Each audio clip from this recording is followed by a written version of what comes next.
Today is August the 11th, 2024. The interviewee is Wilhelm Schon, S-C-H-O-N. My name is Barbara Beyer. We're in West Palm Beach, Florida, in the USA. The interview will be in English. Can you please tell me your name? My name is Wilhelm Albert Schon. And can you spell your last name? S-C-H-O-N. And your name at birth, Mr. Schon? My blood? Your name at birth. At birth, it's Wilhelm. Wilhelm, in spite of having two live grandfathers with the name of Wilhelm. And that was the first mistake. But the angel didn't come to take me. What other names did you have or nicknames beside Wilhelm? Albert was my middle name. Your date of birth, please? March 19th, 1932. Which makes you how old today? 92 years old. And where were you born? I was born in Mainz, Germany. Can you tell me about that area of Germany? Yes, it's, in my opinion, the nicest area in Germany because Mainz, Mainz, Worms, and Speyer were the nicest places for Jews to live. Jews were equal with anybody else. And how about the physical location? What was that like? The physical location, it's right on the Rhine River. There's the beautiful river. The city was, before the war, was not that nice. And the mountains behind like grapes, you know. It's the wine region of Germany. What kind of mass transportation was available? Streetcar and trains. Very few people had cars. Where did you live in Mainz? I lived in a street, Grabenstraße, and in Old Town. Can you tell me about that? Well, it was not the best area to live in. To top it off, we lived in Hinterhaus. That means there's a house in front where you can see the street. We lived in the back part because we were poor. Can you describe where you lived, the type of home that you lived in? Well, it was an apartment building in front, and in the back it was 2 or 3 stories high, and we lived on the second floor, and it wasn't, I can remember it, it wasn't the nicest place to live in. And in your home, where did you live in the house? We only had 1 bedroom, and I had my little baby bed on the side if I didn't sleep with in my mother's bed with her. And who were your neighbors? My neighbors was the owner of the house was a Nazi, and his name was Hottom, H-O-T-T-O-M, and he was known. He owned a restaurant in front on the first floor, and he had my mother arrested for the first time, catching me blowing the shofar. You know. How old were you at that point? I was 5 years old. I was stopped blowing the shofar. I found it in my grandmother's attic, and of course I didn't know what a shofar was. How did you know that this man was a Nazi? At the time, I didn't. Later on, everybody knew it. As a matter of fact, after the war, after the war, my grandmother made sure that he got charged for it. But unfortunately, his charge was to clean public toilets, and they had no more public toilets. They were all bombed out. So he got away with it, like a lot of them. What was your mother's name? My mother's name was Barbara Louise. And her maiden name? Wahl, W-A-H-L. And can you tell me something about her? Where was she born? She was born, I think she was born in France on early born, but she's registered as German. And her date of birth, if you recall?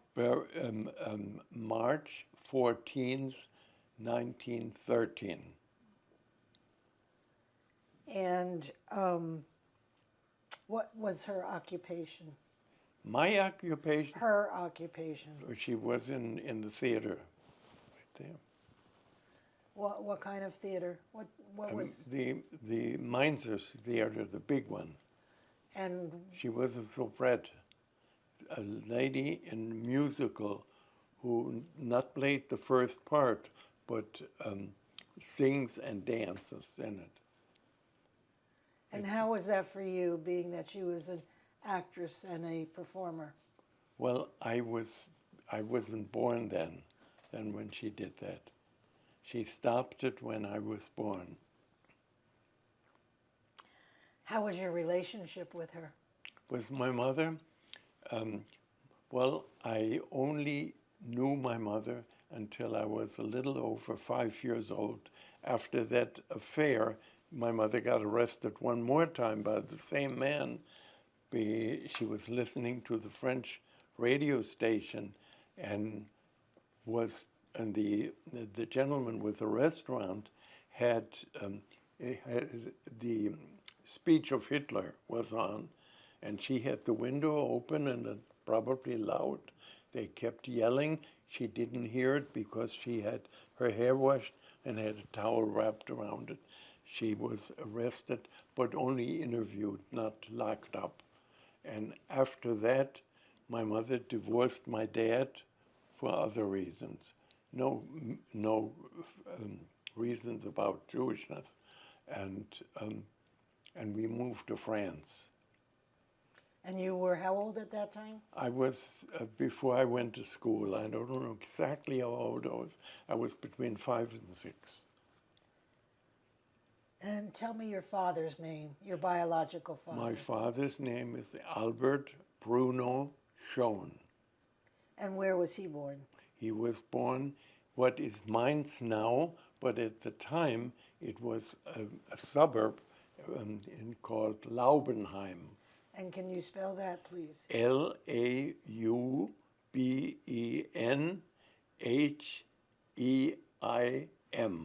Laubenheim, which is part of Mainz now. It wasn't at the time. And that's where I was raised too. And that's where the mayor, that good mayor was. And what was his date of birth, your father? My father's name is, I can never forget it, December 7th, 1910. And you know what December 7th was? You can tell me. Well, it was the Japanese hit the Pearl Harbor. Yes. And how was your relationship with your father?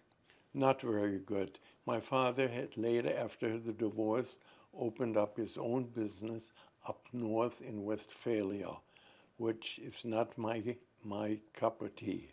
Westphalia, I didn't like shouldn't say that, didn't like the people that much there. But as a youngster, when he was in your life, what was it like? Well, when he was like,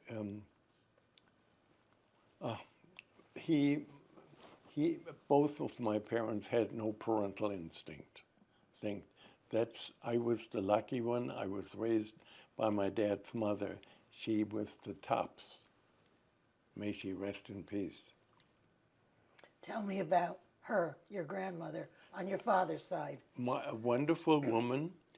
She was the oldest of 7 children, and she was referred by all the younger ones as more or less the mother.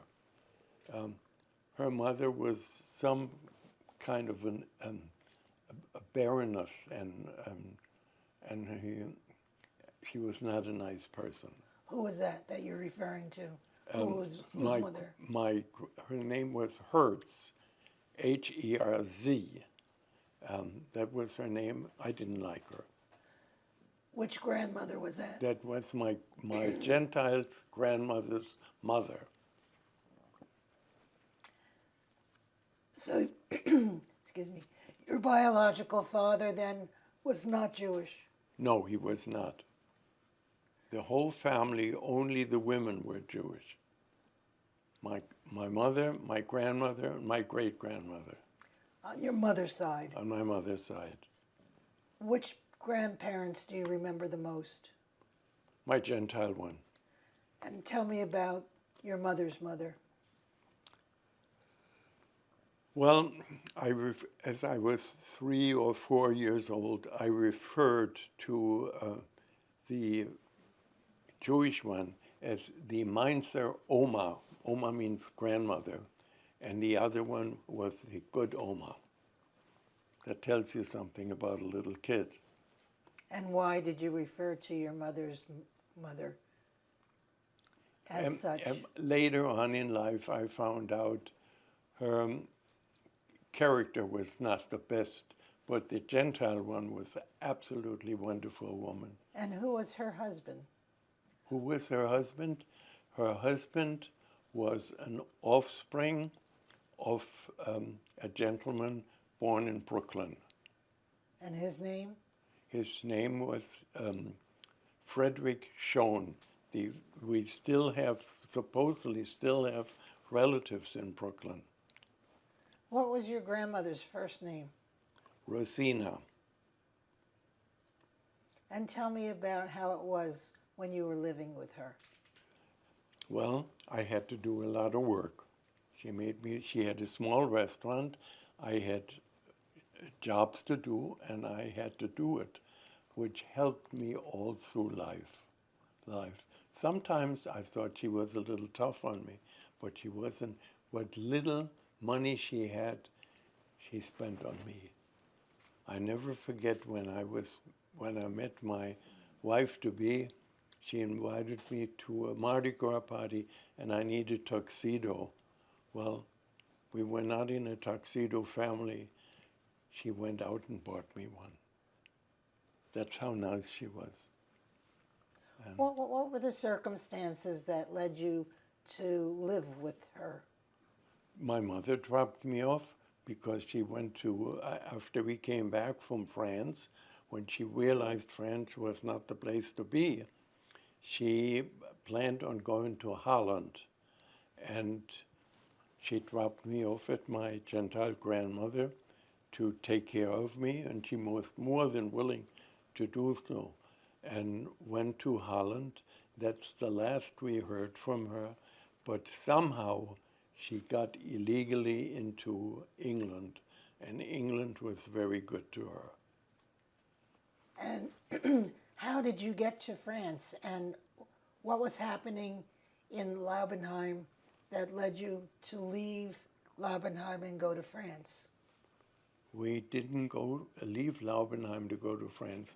We left Mainz. We lived in Mainz to go to France, and that was Hitler, because after my mother got arrested, my dad got arrested once too, also, for not taking the cap off at one of the SA had a special song. He didn't take his cap off. He got arrested too. So what was happening in Mainz that led you to leave? Well, I had to leave because my mother went away, and they were divorced at that time to my dad, and my dad was living up north. Pardon me. And so I had no other choice than to live with my grandmother. It was my lucky day. How did your grandmother feel about you being half Jewish? She never talked about it. As a matter of fact, when I said a Jewish word, and I didn't know too many of them, believe me, because we lived a very un-Jewish life, but Porim was my big holiday because each Purim I got a new costume, um, and um, and I would go from house to house, begging for money or thing. That we had a poem to say. I think it must have been in Yiddish. I remember the poem still. Can you tell me it? Heute ist Purim, morgen ist aus. Give me a penny and schmeiß mich raus. And can you translate that? Yes, today is Purim, tomorrow it's over. Give me a penny and schmeiß mich raus. Throw me out. How did you know about the Jewish holidays? I didn't. How did you know about Purim? Well, because that was because my mother came from a theatrical family. Purim was, in Germany, was concerned the Yiddish Fastnacht, Feastnight, Mardi Gras, Yiddish Mardi Gras. As a matter of fact, there were balls for the Jewish people to go to that ball, and a lot of the Gentile workers that worked during the Mardi Gras went to those balls to have a little bit of it. It was similar to Mardi Gras, and that had to do with Queen Esther. What other Jewish holidays were you aware of? I was aware of Hanukkah, and because grandmother always had a Christmas tree and called it a Hanukkah bush. Approximately how many Jews lived in Laubenheim and then in Mainz? I cannot tell you that. I was too little, and in Laubenheim, not very many. 3 families, and they were protected by a Nazi, and his name was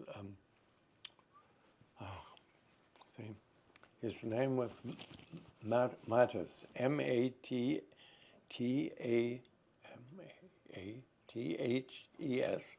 and I can't remember his name now. I knew it a little while ago. It'll come to you. It'll come to you. And how was it that he was able to protect these 3 families? Well, because he was a mensch, and he was he protected my Gentile grandmother. She had a little restaurant, and she had to struggle, and they closed her up because she was supposedly hiding Jewish people. Well, she did not hide Jewish people. However, the next town, during Hitler, when Hitler first started, they came to my grandmother and asked if they can be in a private room and discuss what they're going to do. You know, people weren't sure, should we stay in Germany? Is it getting worse or is it getting better? They decided, and after a while, she was allowed to open up again because they found out that she didn't make a mistake. Nobody came back. They were afraid to be seen in my grandmother's place. So the mayor came in his uniform, in his SA uniform, along with another gentleman, and came to the restaurant, and after that everybody else came back because they saw, well, if he goes, we can go there. And the mayor's name was? Mattis. I told you, I can't remember the name. As a matter of fact, a book came out, and he is in there, in that book. You said it was in the next town that they had this discussion. What was the name of the town where they had this? Weisenau. Do you want me to spell it? Please. Weisenau.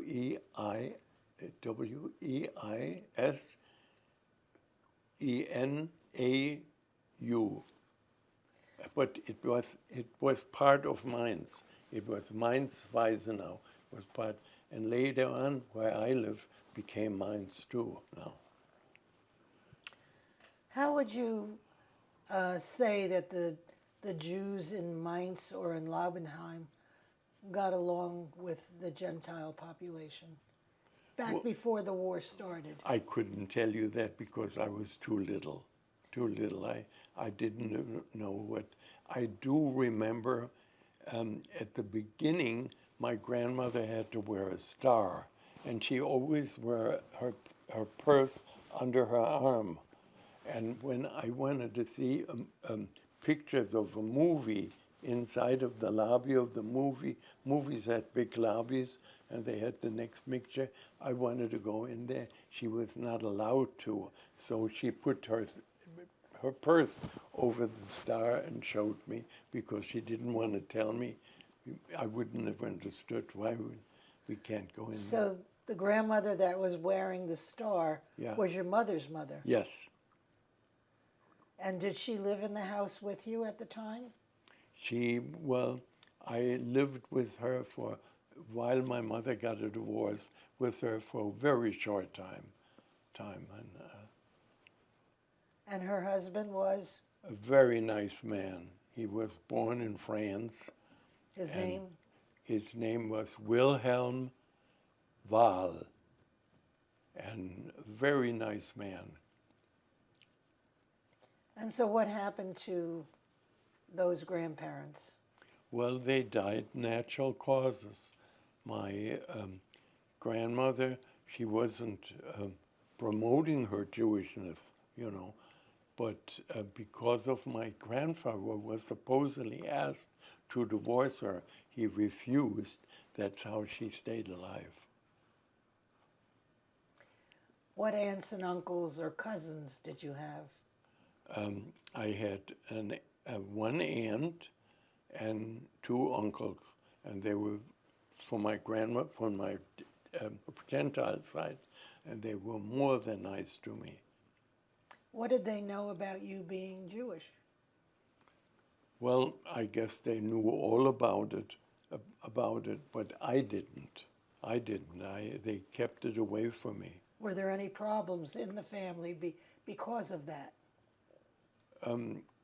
I don't think so. However, I was taught high school by a Jewish lady who lived across the street from us. She was not allowed to teach in Frankfurt anymore at the university.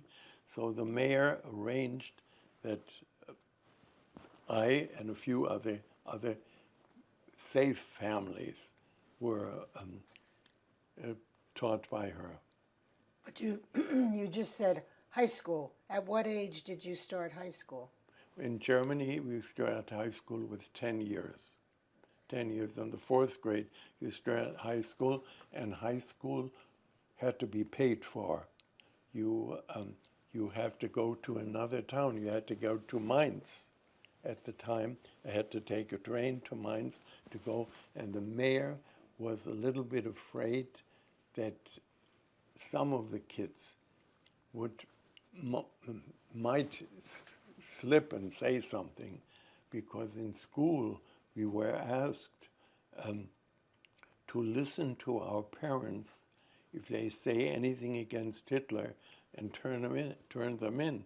Some kid, I understand, did, not in our school, because the teachers we had were all anti-Nazis.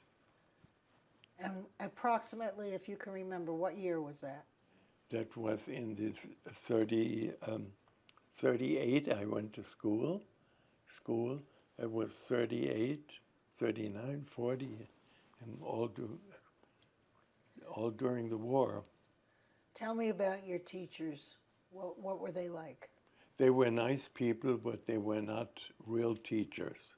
They were put in there just to teach us. They were not good teachers, because the good teachers were out at the front fighting against Russia.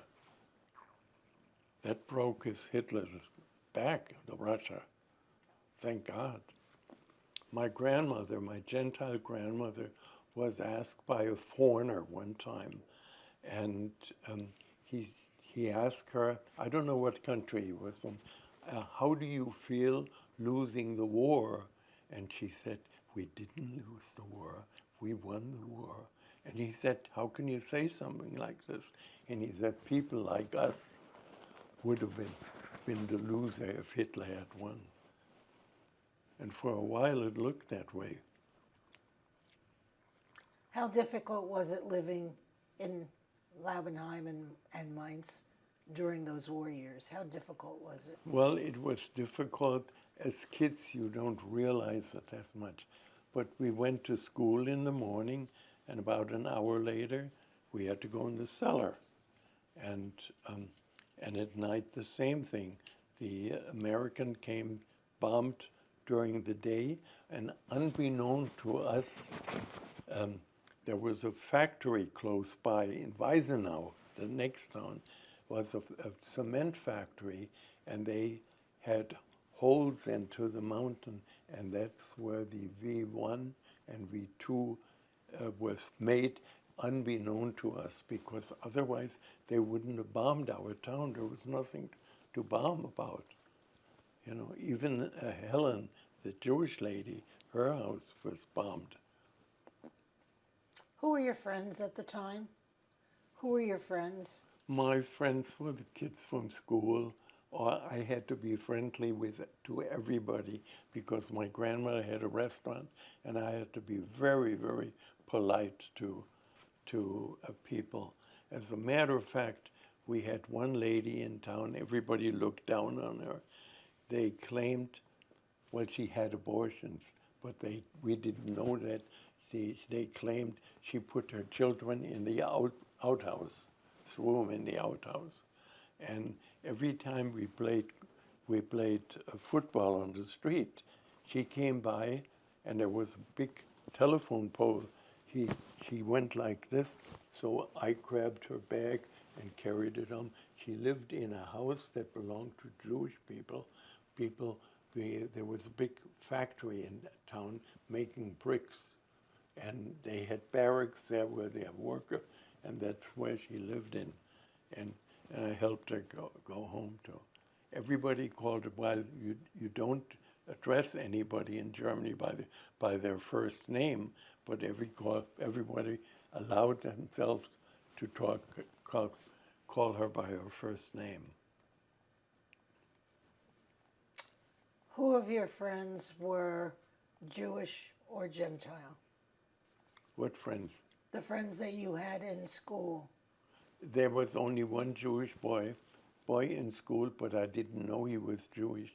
But all of a sudden he disappeared, and his name was Levi, and I found out after the war nobody knew what happened to him. And what did you find out after the war? Nothing. We started to talk about school, high school. What was your favorite subject? What my favorite subject in all along high school as well as university was history. And your favorite teacher? My favorite teacher was a lady called Kutzbach in college. I was the only one after I got my bachelor to have bought her some flowers.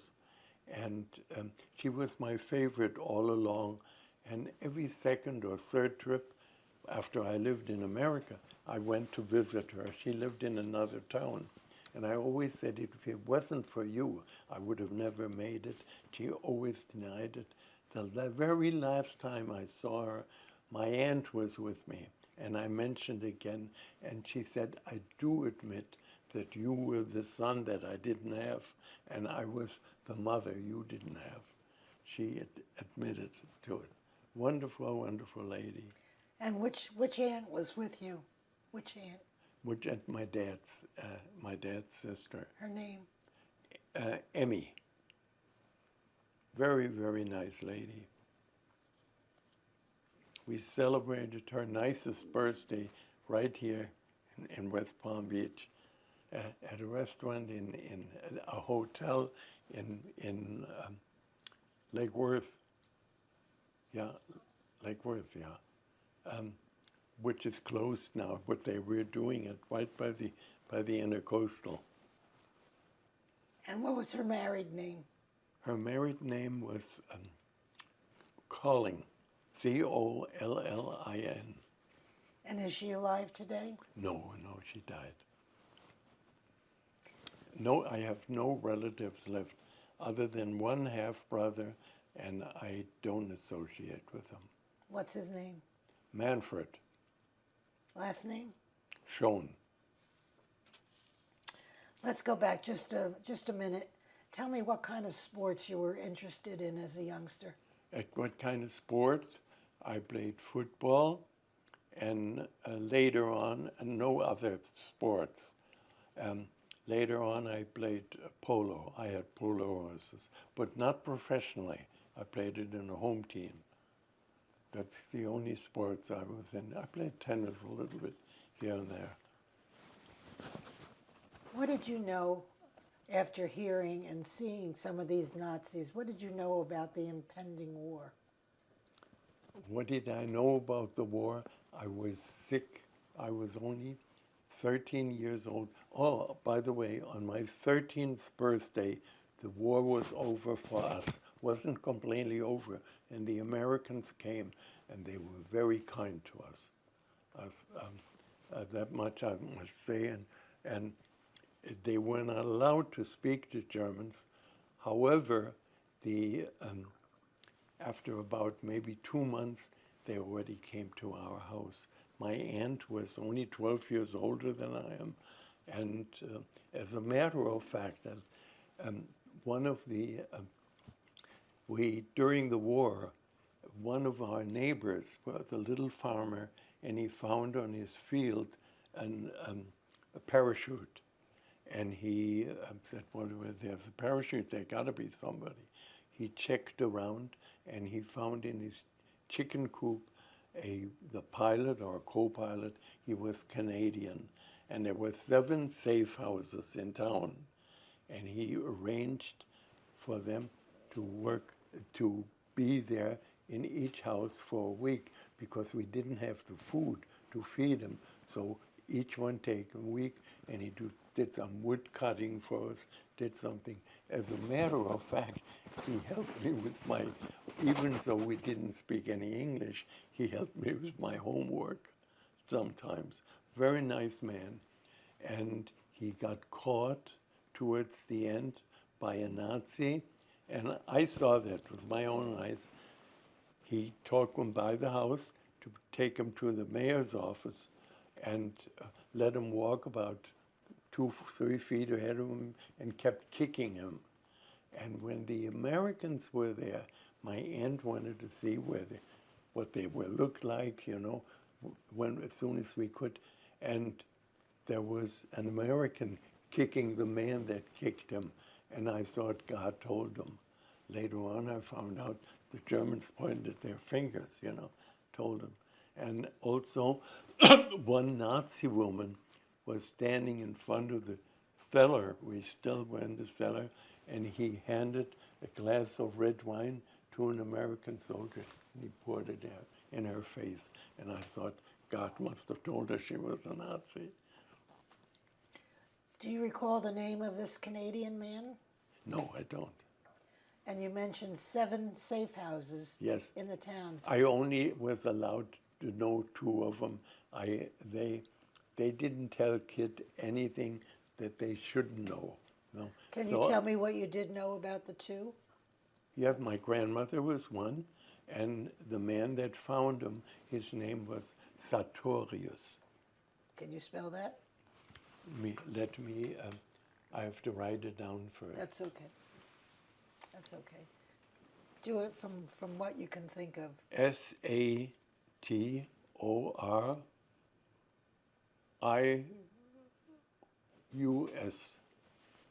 As a matter of fact, a relative of hers, on the count of me, my help moved her to Toronto, but she's dead for a long time.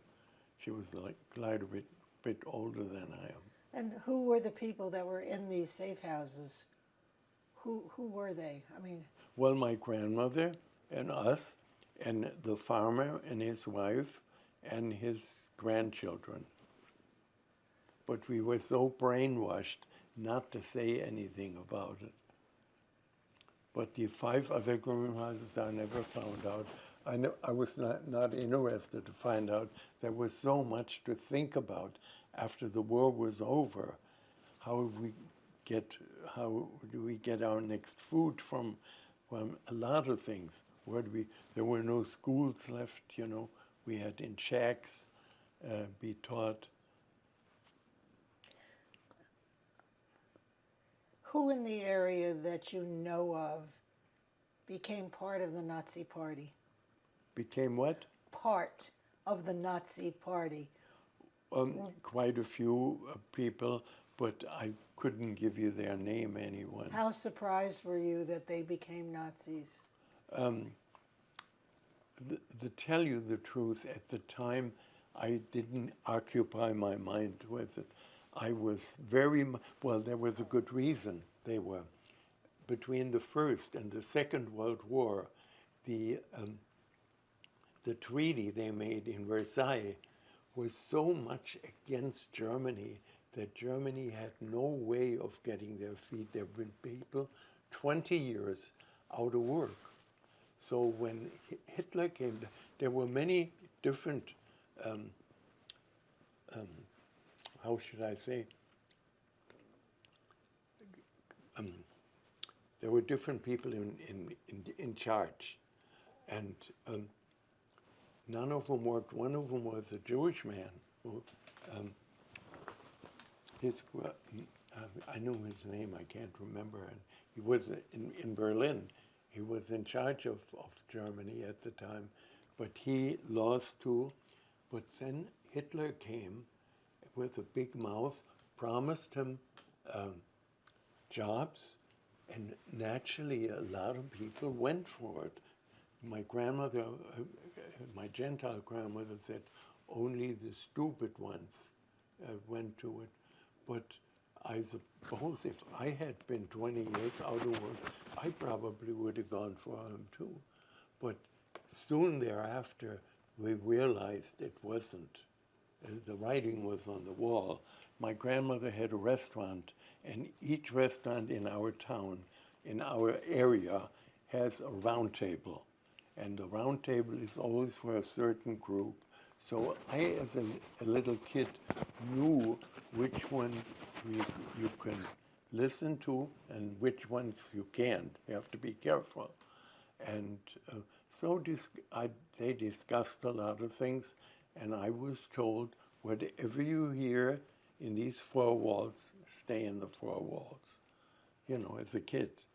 And how was that for you, listening to it? Well, I was so little, I didn't pay too much attention to it. I was just told, if I hear something, don't ever repeat anything. What did Nazism mean to you? What did Nazis mean to me? Well, the worst thing that can happen, I make God responsible, and I make Roosevelt responsible a great deal, even though his wife nudged him to do something about it.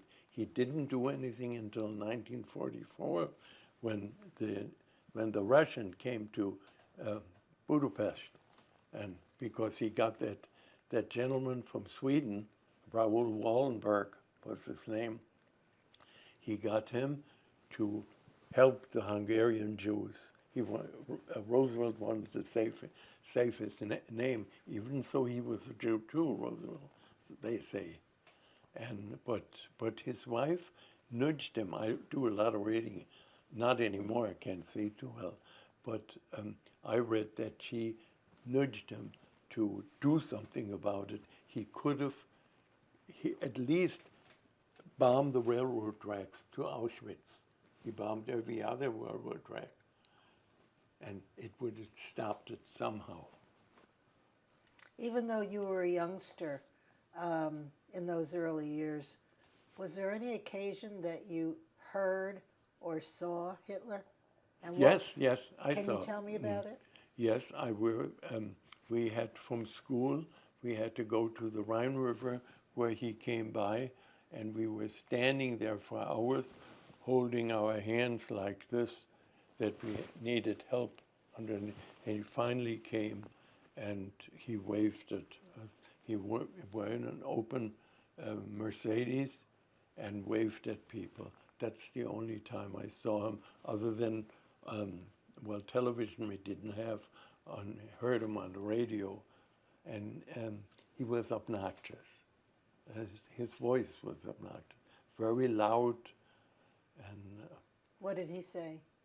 Well, I can't tell you because I was too little. You know, I was 13 years old when the war was over, so I can't recall what he said, but I read a lot about it afterwards. Well, he tried to help the Germans. He tried to help himself. As a matter of fact, they even accused him after the war that he was Jewish because his mother supposedly worked for a Jewish company as a maid, and I don't know. And they also, I have a book on him that he was supposed to be gay and never slept with a woman. The one he married had a different bedroom, and her maid said she checked the sheets, and there was never any indication there. So, but that I only read after the war, you know. Were you, did you see any transports, being that there was a No, train in station? Germany they didn't have transports because they didn't want the German people to see it. They were moved in passenger cars. And did you witness anybody going into the passenger cars? I witnessed one time in a truck, people, they must have been from the east. They were probably not German people. I witnessed that, yes. But in Germany it was kept under cover, and they didn't know where they were. Well, a lot of them surmised, you know, after. So your mother is now in England during this time? Yes. And what was her living conditions like? What did she tell you? She was very fond of the British people. They were very nice to her, and she met Harry Spitz in England. He was stationed there, and he was absolutely wonderful. I have him on the board of the rabbi's place. Can you tell me something about him? He was a wonderful man.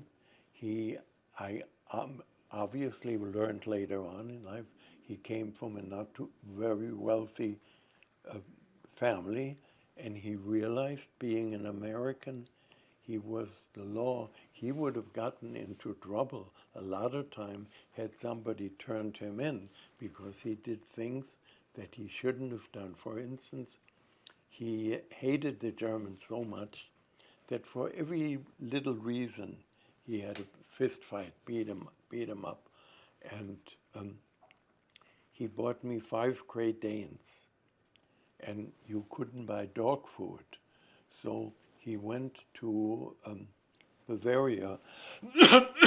Excuse me. Asked, yes. Excuse me.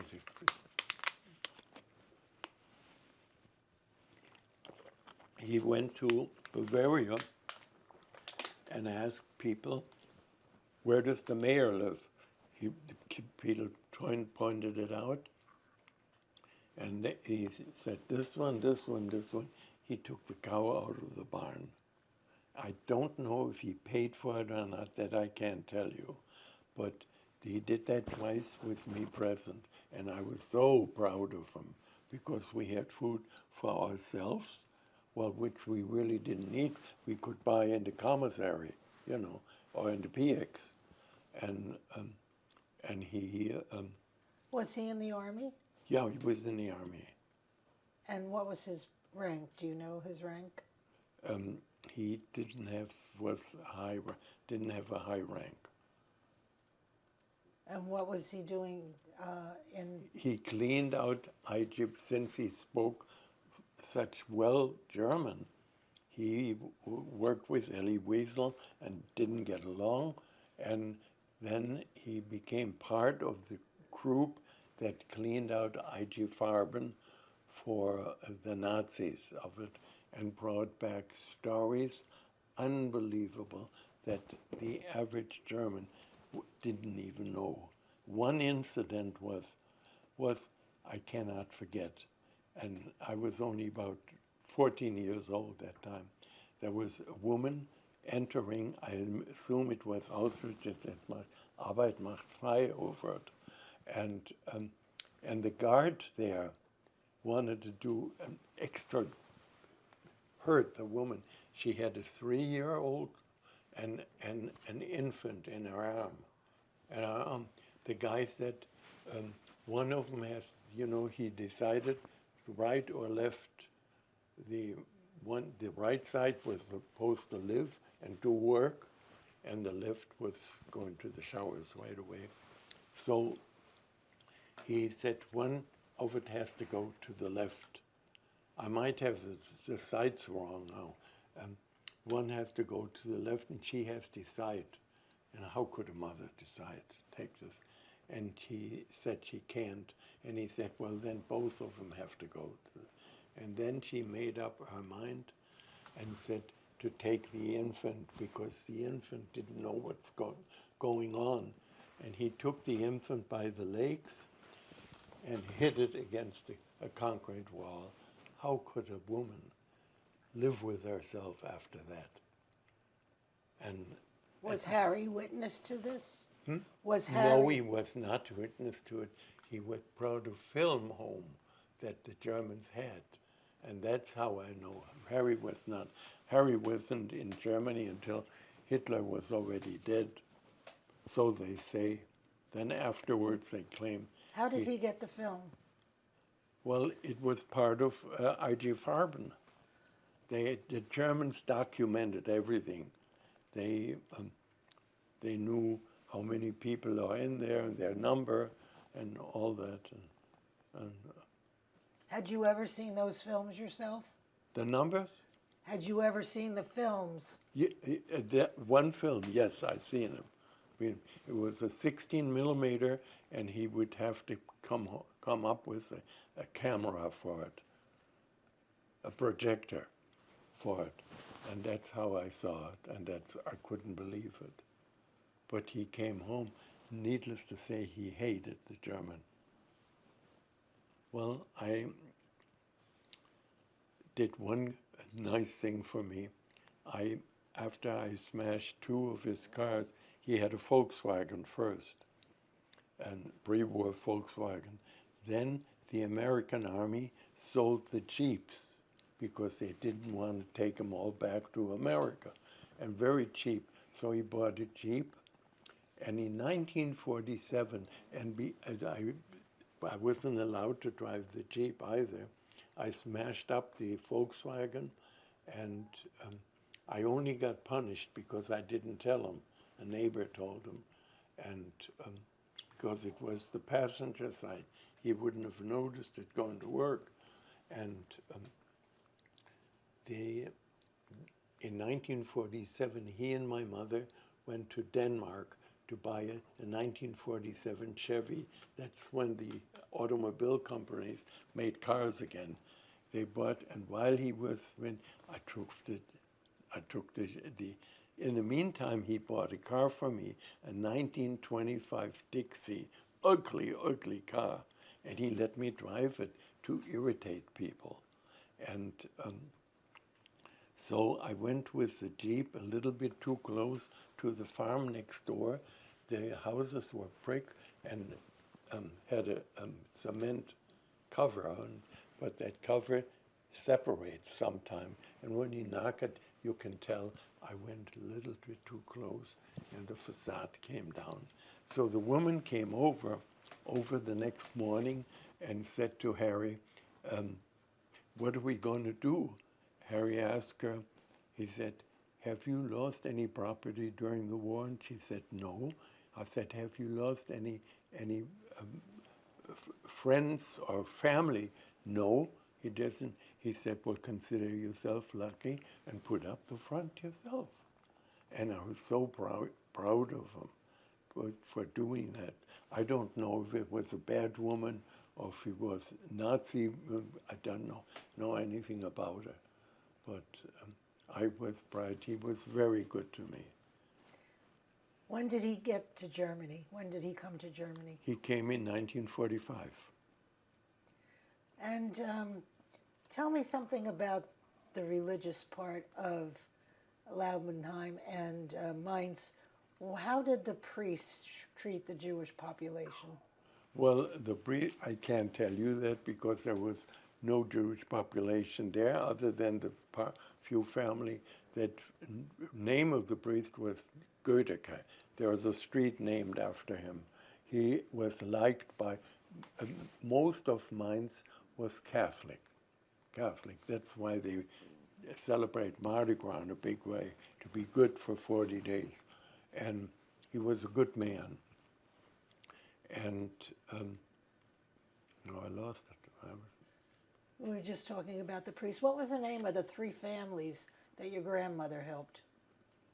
What The name of the three families that you said your grandmother helped. My grandmother didn't help the family. The mayor, I'm sorry. Mayor. The mayor. What would the Well, name? one of them was Feist, Helene Feist, and the other one was Baumann, Baumann. And the next family is Richter, Richter. And they were Jewish. They were Jewish, and he supported.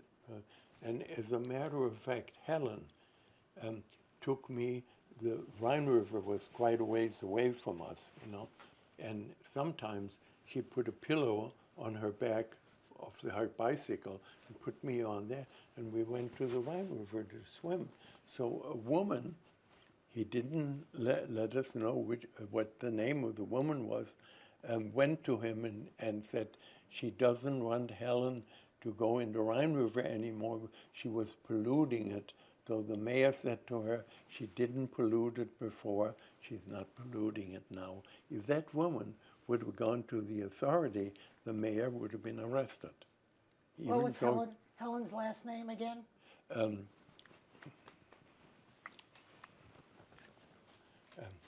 Give me Peter was his name that I couldn't find, and I gave you his last name. Mattes, Mattes. And Helen's last name?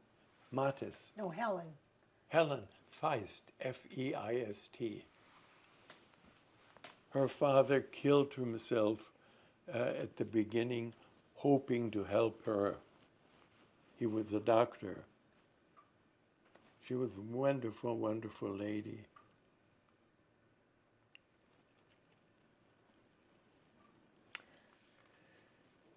So then what happened to Harry and your mother after he finished working for IG Farben?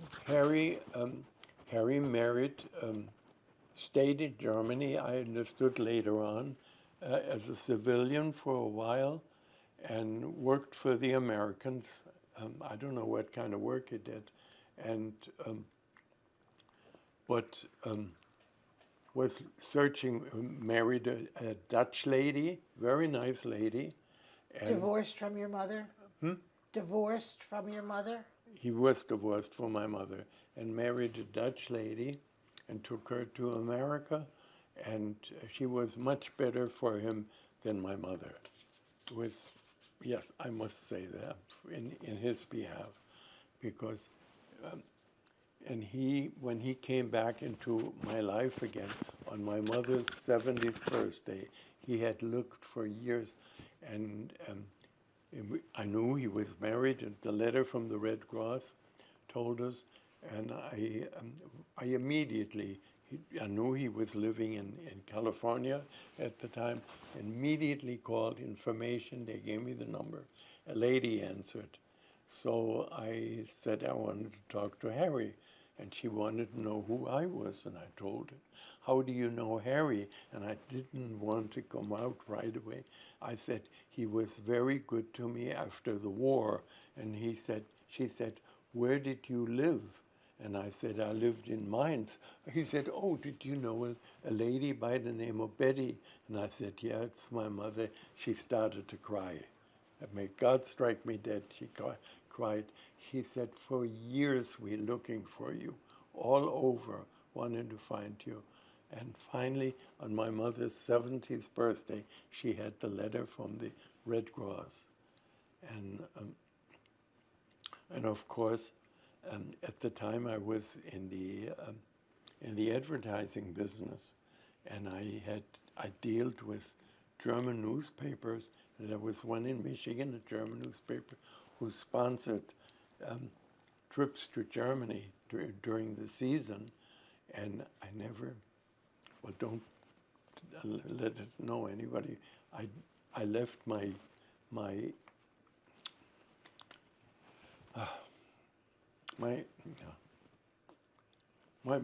money that you get from the newspaper, 15%.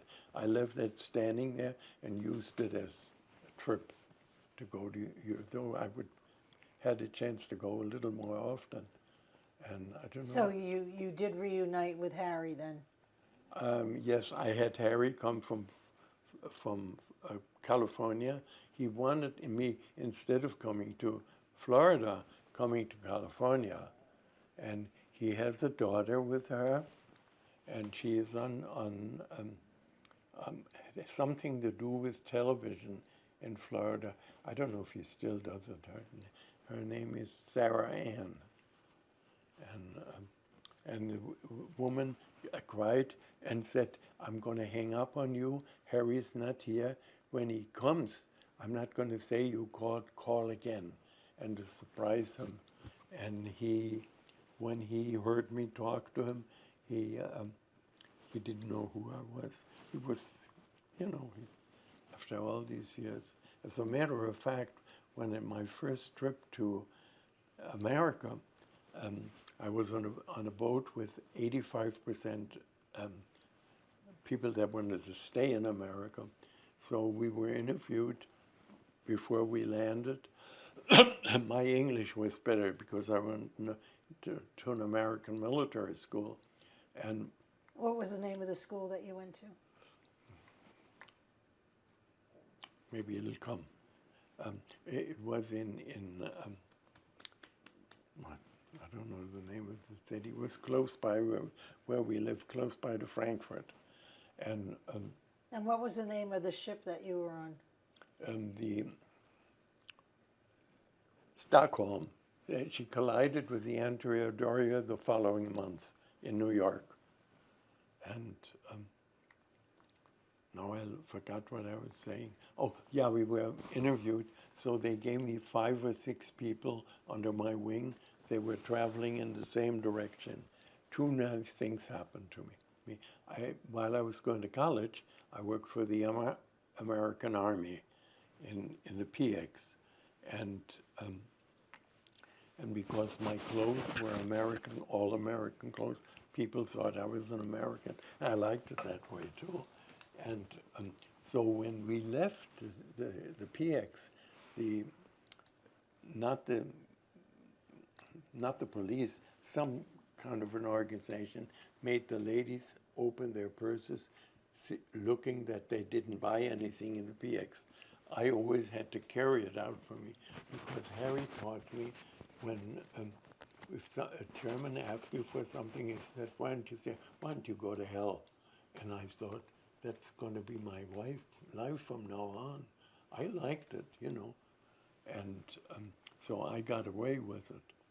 And I sometimes carried their bag, and because a carton of cigarette at the time was $1.40, and you can sell it for $25. And most people, the going price was $30, because people buy it secondhand from somebody. Tell me about your continuing education and what you ultimately did with your life. I was supposed to come to America to go to Ann Arbor, to Michigan State, but money went out, and I had, at first I had a horrible job. I think I was getting $45 or $50 a week, and you couldn't live on that money. My car payment alone was $27. A used Packard, no, that Packard was later, and they were no longer in business much. Well, it doesn't matter.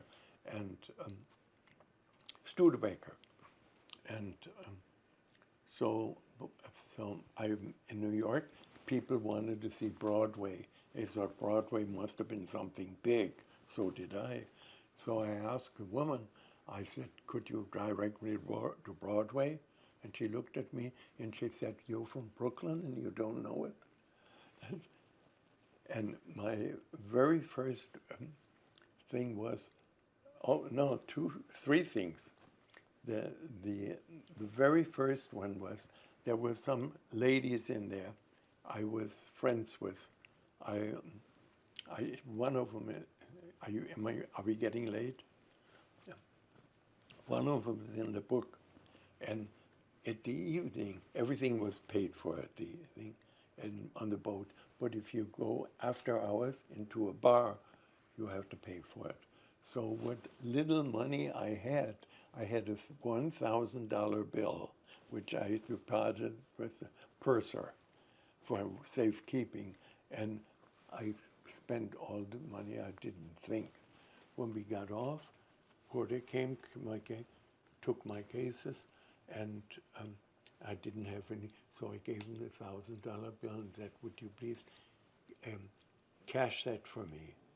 And after a while, the people from the authority came. He said, you can leave. And I said, no, I can't. I gave the porter money. And he said, what money? And I told him. He said, do you realize these people work here today and not tomorrow? And still didn't face me all that much until he went to his friends, 3 or 4 of them, and must have told them. They all turned around and looked at me like what an idiot I was. Then I realized the man came back with my money, wouldn't you know? And the guy came back to me and he said, did you get your money back? And I said, yes. He said, I hope you gave him a nice tip. I don't know what I gave him. I can't remember it. And so I had asked you about your education. What's the highest level of education did you I have a bachelor in business. And where was that? In Germany, Johannes Gutenberg University. And what was your occupation throughout your life? I was very lucky. I was a pharmaceutical buyer for 103 stores the size of Walmart. In the 50s, in the late 50s, the companies started, not thrift stores, discount stores. And they were in the manufacturing business in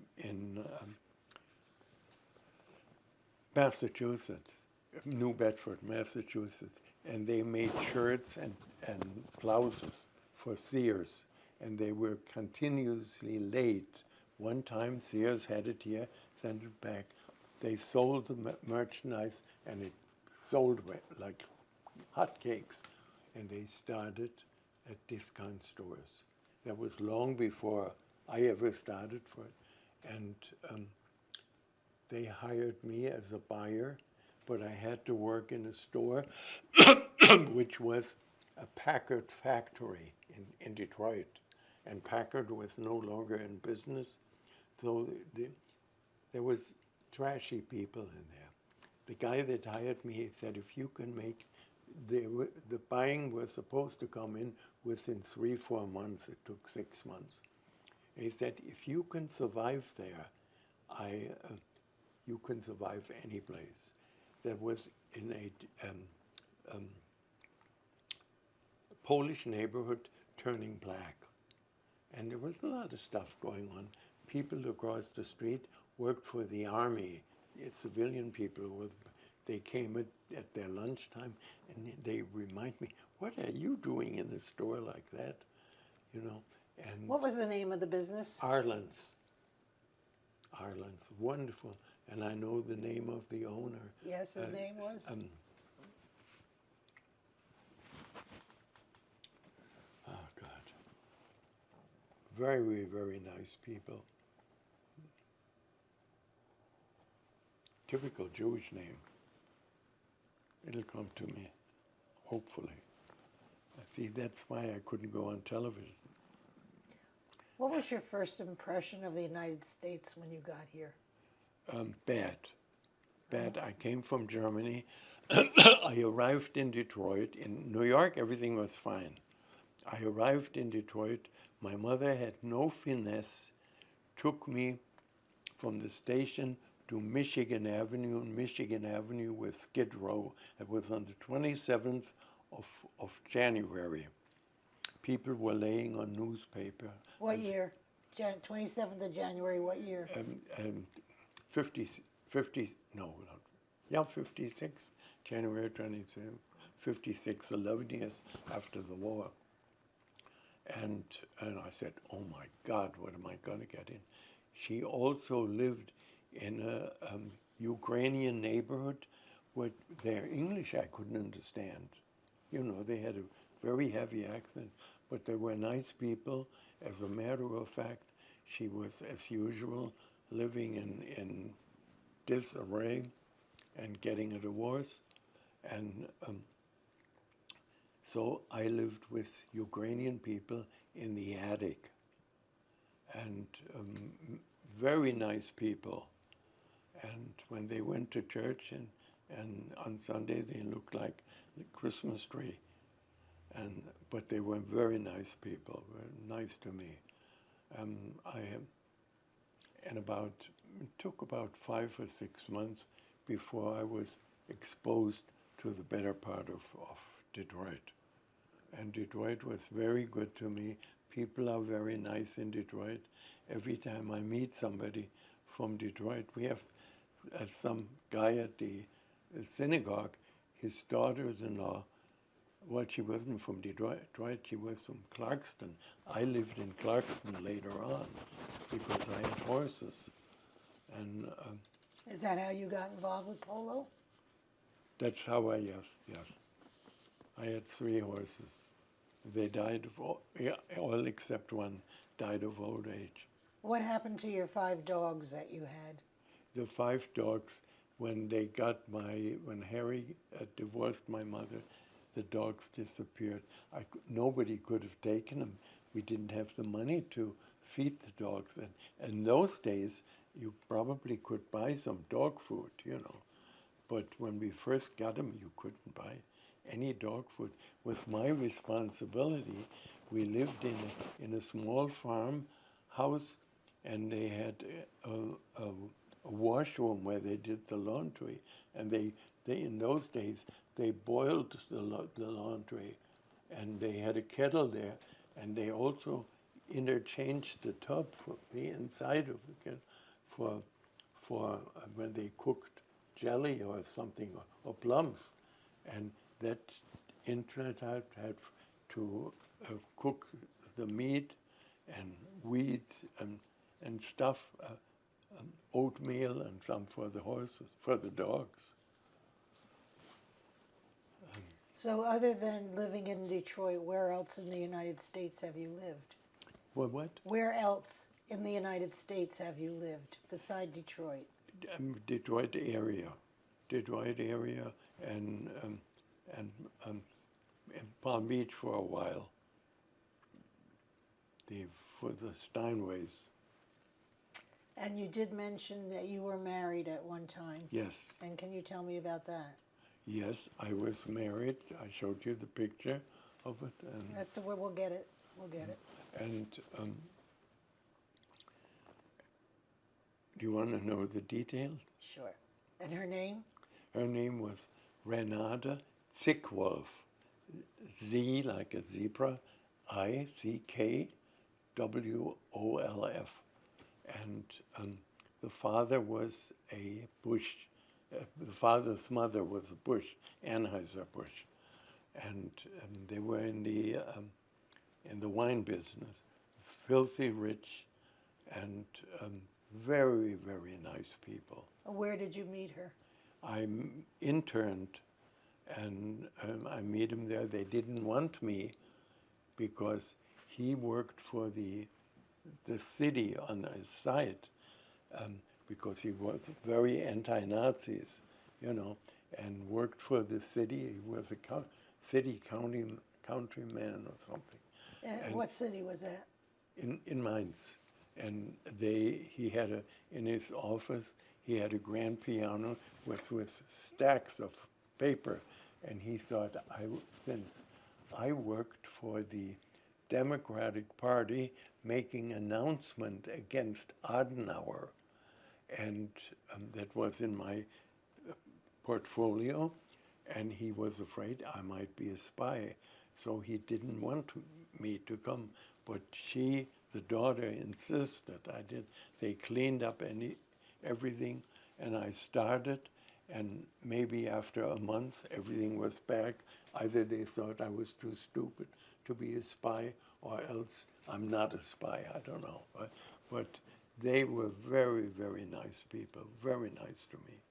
They don't come any nicer. How long were you married? 3 years. And I was a bad boy.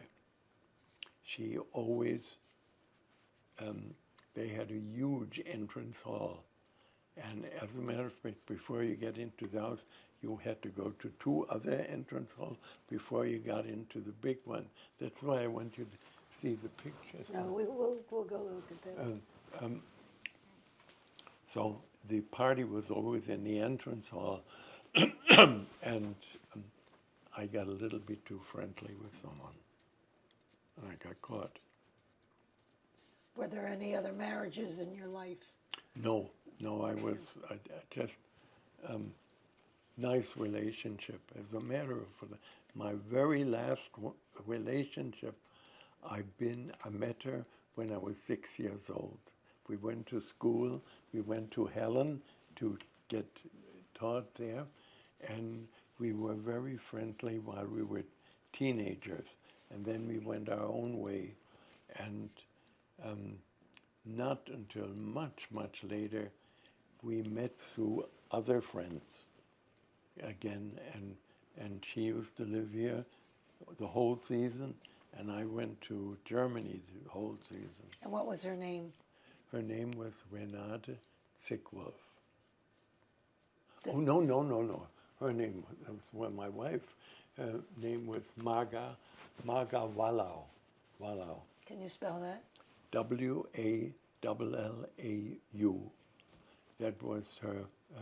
She came from a well-to-do family, and I just willed my apartment in Germany to her son. Oh, I show you her picture. No. Okay. Okay. One step ahead. All right. Can you describe yourself as a youngster and describe yourself as an adult? Well, I was told I was born with 2 guilt complexes. And I thought it was because of my parents being divorced early. And my mother got a little bit too often remarried. And other than that, my life was very normal. And America was very good to me. When my job, after 11 years with Ireland's, I almost had the name in my head, didn't.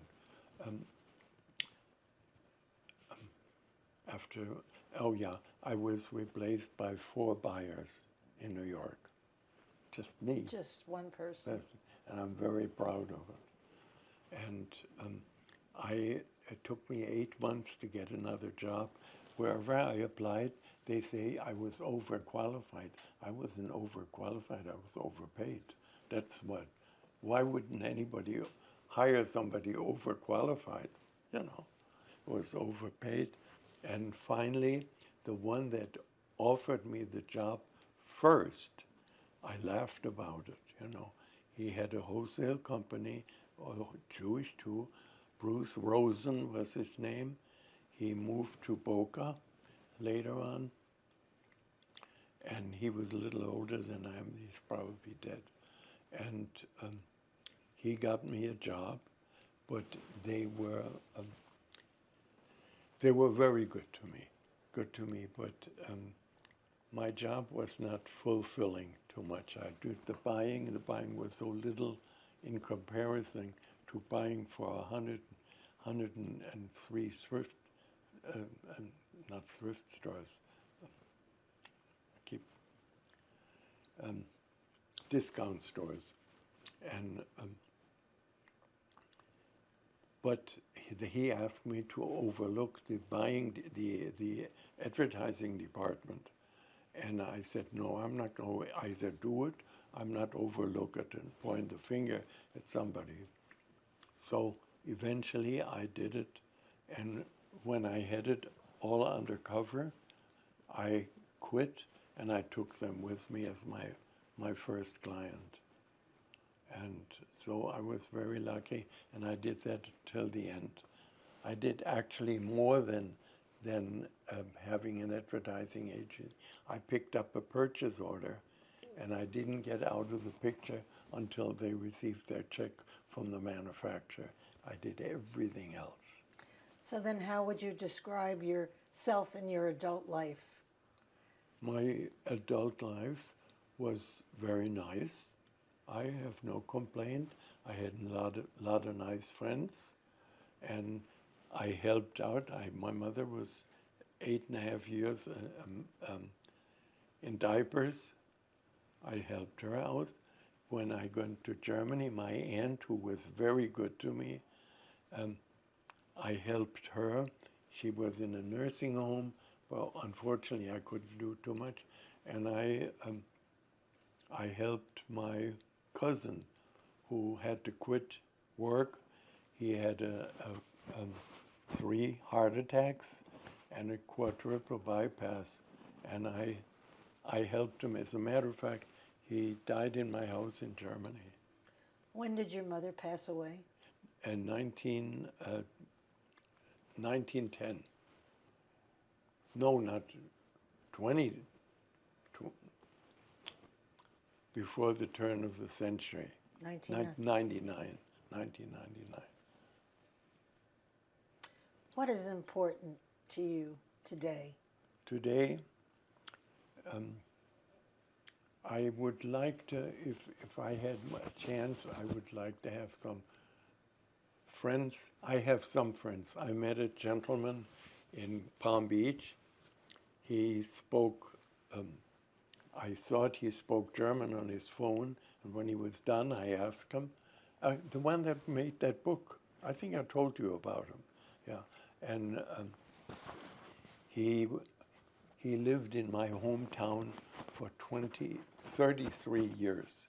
He went to the university in Germany. He made his PhD in Germany, because at that time, Germany didn't charge tuitions anymore. Pardon me. We get another drink again.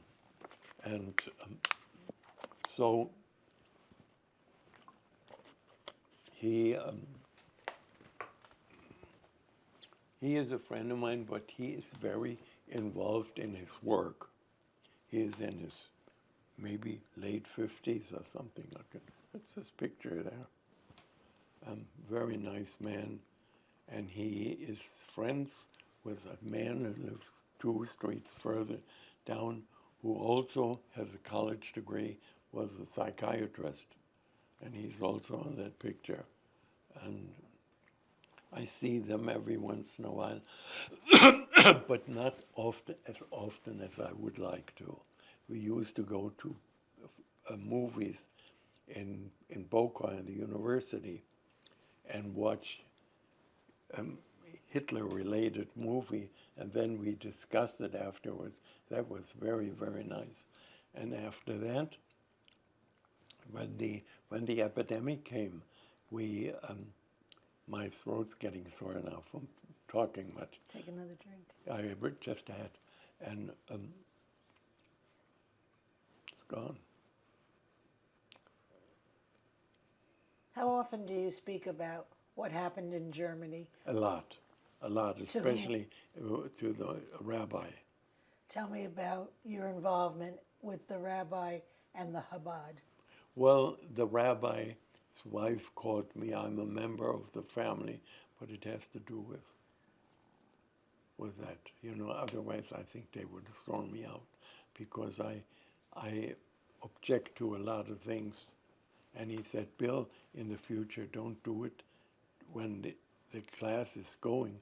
Wait until afterwards and date. And I said, then it's not in my Kepler anymore. And they're very nice people. And I have a nice relationship. We go to Boca every once in a while to eat that horrible food. I don't like kosher food. I don't like the kosher restaurants. When he first, did I tell you the story when that kosher restaurant here opened up first? Don't have that on we went there, and there was one table taken. We were standing, three of us were standing in front. Didn't say hello, you can sit yourself. So I went to the counter, and I said, I want to see the manager. And he said, I'm the manager. I said, you could have fooled me. And he later on came to the table, and I said, what did you do before you had a restaurant? He said, I was in the garment business. I think you should have stayed there. And then he said to me, you must be a Jewish comedian. I said, no, I'm not. Whatever I said, I mean. But I went back a couple of times. As a matter of fact, he didn't dislike us. When we left, he was maybe at the bathroom or something. When he realized we were gone, he came after us and waved. Tell me, what accomplishments are you most proud of? My buying accomplishment of being a buyer, it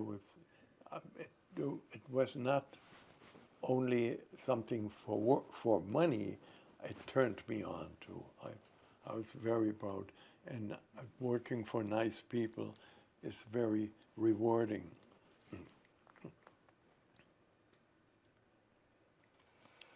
Of the husbands that your mother had, Oh, please don't. Yes. how were you influenced by them? Any one of them? Harry was the only one. The only one. The other ones, I only met one other one in America. And well, she went on a honeymoon by herself, first of all.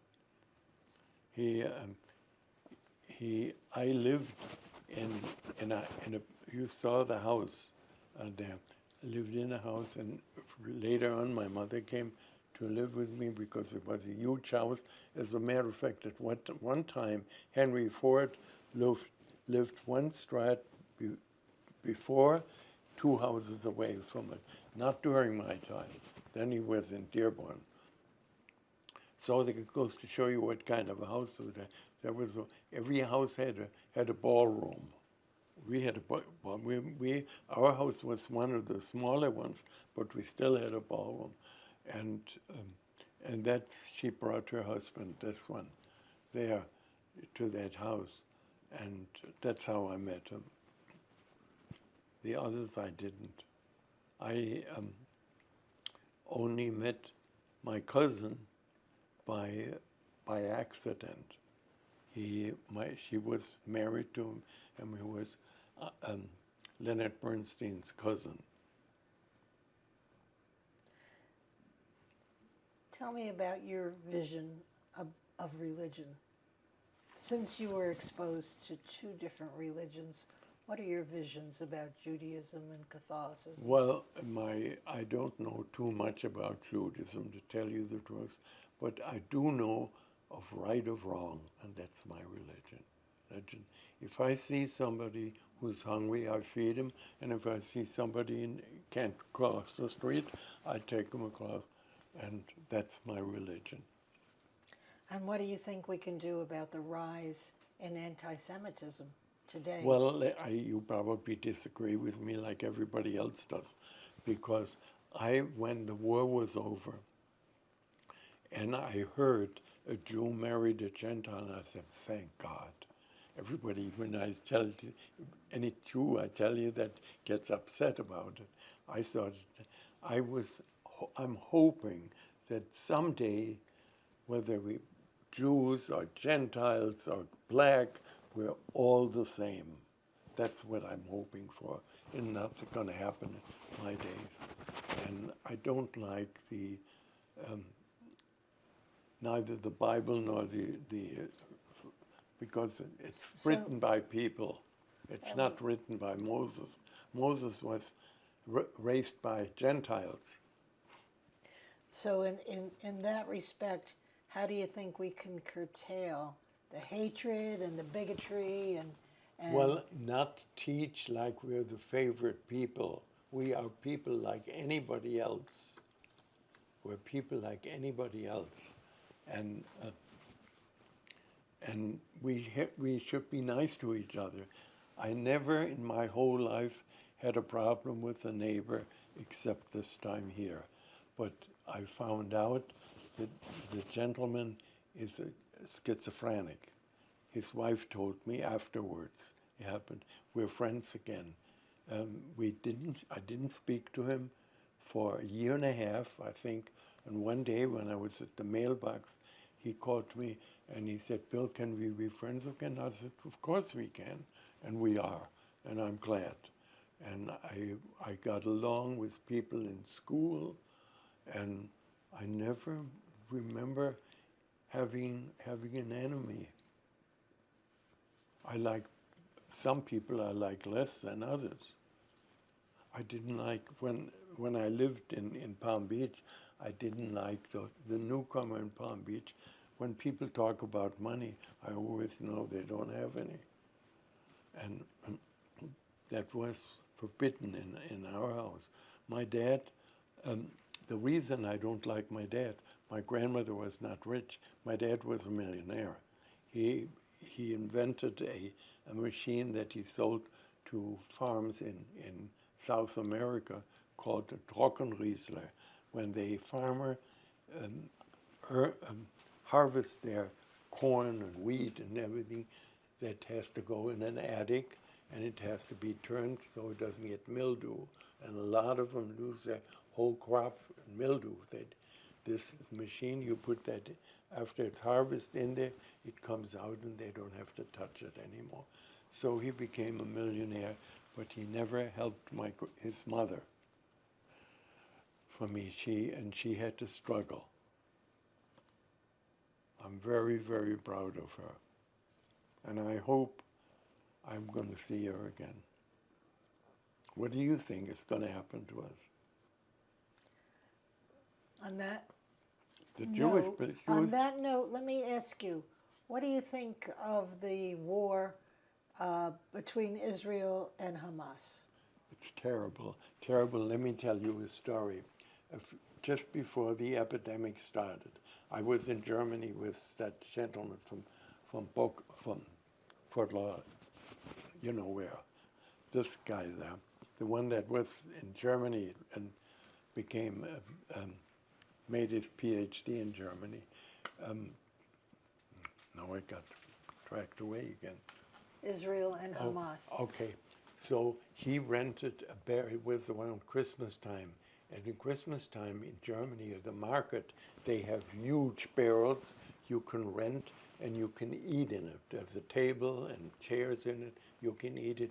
And while our table was set up for us to eat in it from the previous people, I went next to it.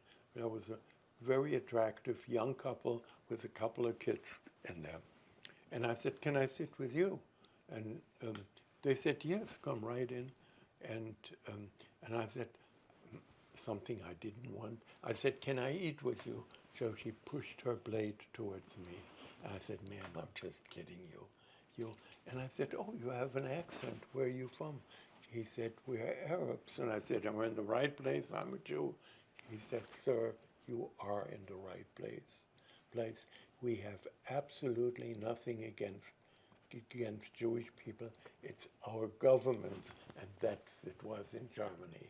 That's what made the Germans, the Gentiles, start hating it because of the government. That's all they did on television.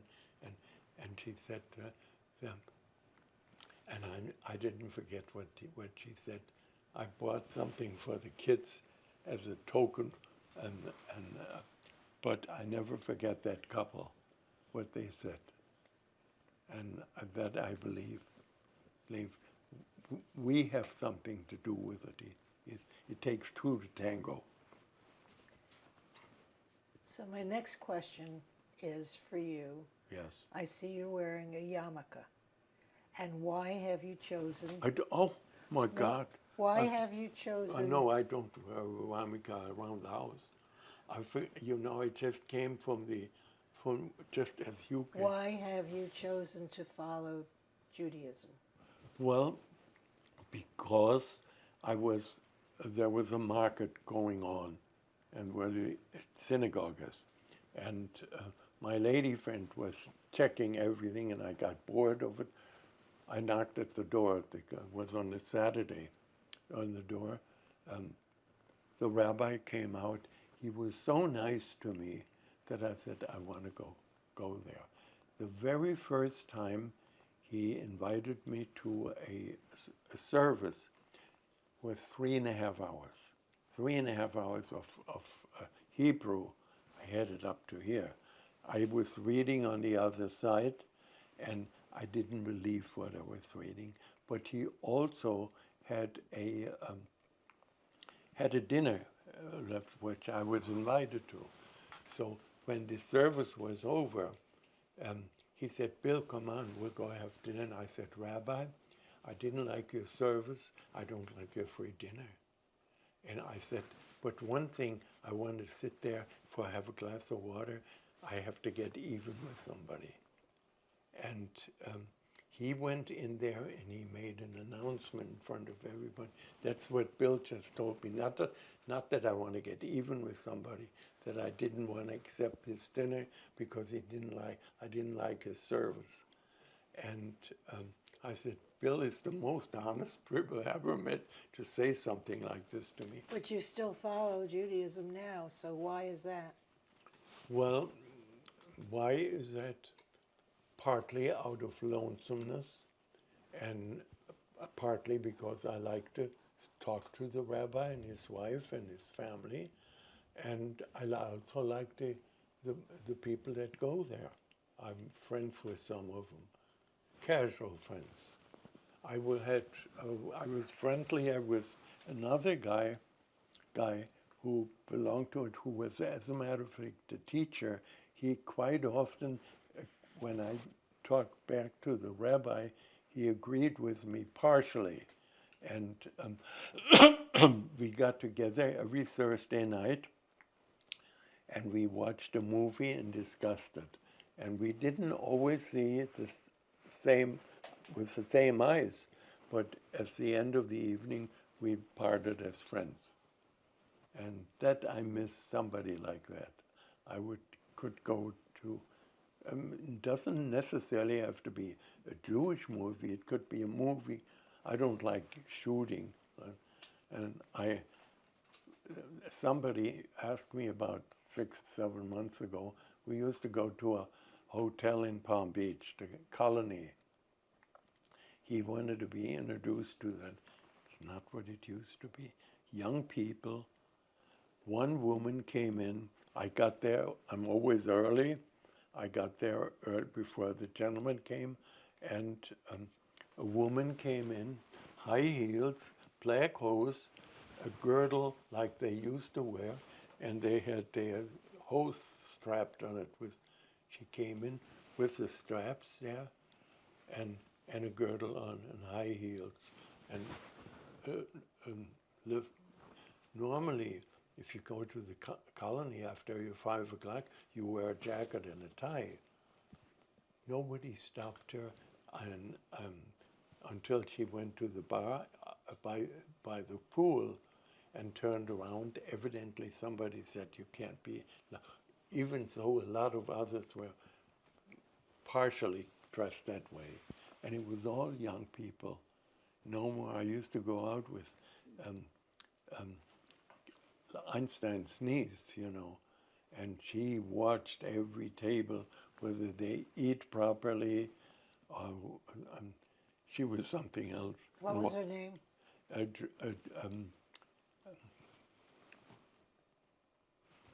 have to go. Jolin. Jolin was her name. And her mother was the brother of Albert Einstein. And she was a very nice lady. What message would you like to leave for anybody doing research on your story and on your history? What message would you like to leave? Message: we should get along with each other.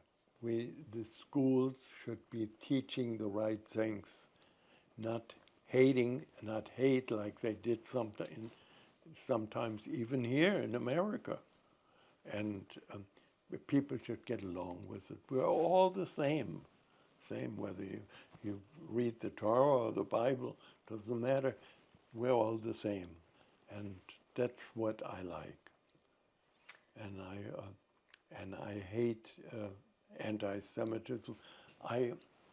When I worked for the American while I was going to college, I was very friendly with black people because they were the underdog, and it paid off.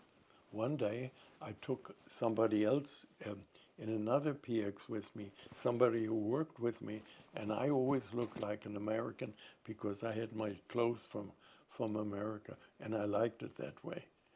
And so I took him to another PX. He got caught, and he said, I'm with him. And I admitted that I wasn't supposed to be there either.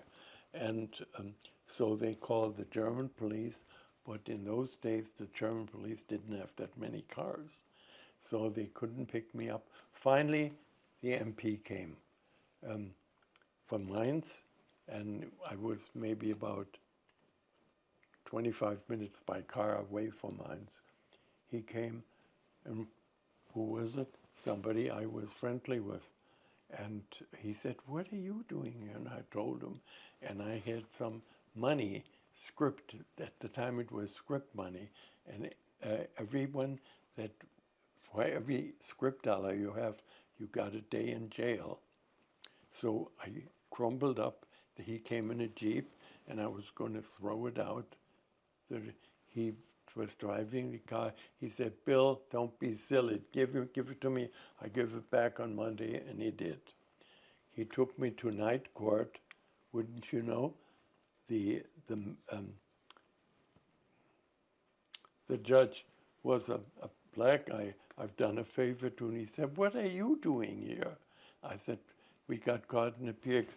Dismissed. And that goes to show you. That is, we have to be all like this.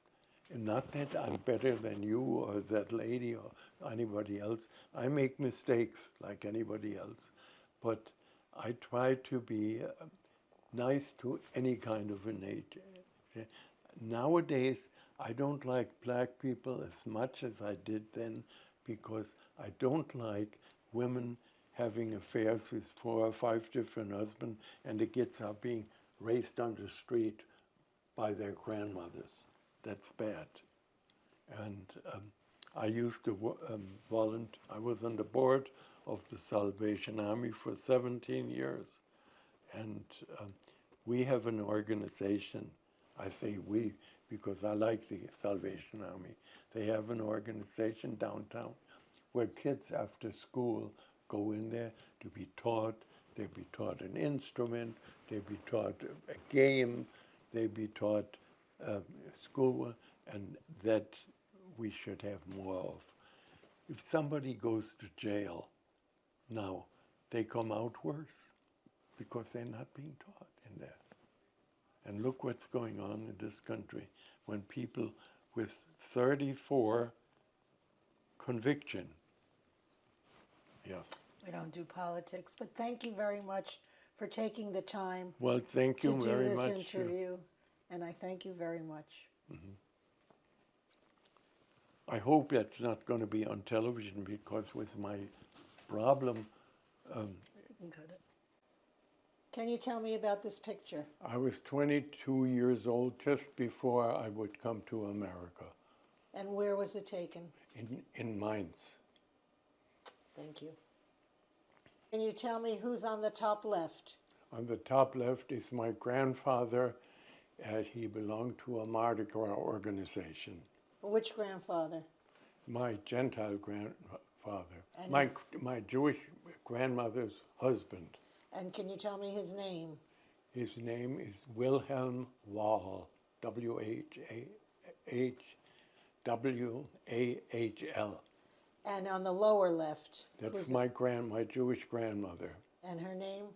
Her name was Elizabeth Wahl, W-A-H-L. Do you recall what her maiden name was? Her maiden name was Bäumler, and her mother's name was Sichel. Thank you. Okay, going to the top right. That's my dad, my mother, and me by accident someplace. They were divorced for a long time at that point. Is that your biological father? My biological father, yeah. Okay, and the lower right? And the lower right is my grandmother and my grandfather, the Gentile ones. And their names again? Their name was Schon, First names? Rosina and Wilhelm Schon. Thank you. This picture? This picture is my mother after she came back after the war. And her name? Betty Spitz. No, I don't know if she was married at that point. Yes, yeah, Betty Spitz. And what year was that? That must have been right after the war, 56. No, 46. 46, the war was over 45. Thank you. And this picture? Is my great-grandfather who was born in Brooklyn, New York, and his name was Frederick Schon. And where was this picture taken? I don't know. I wasn't around when he died long before. He was in the Civil War. Thank you. And this picture?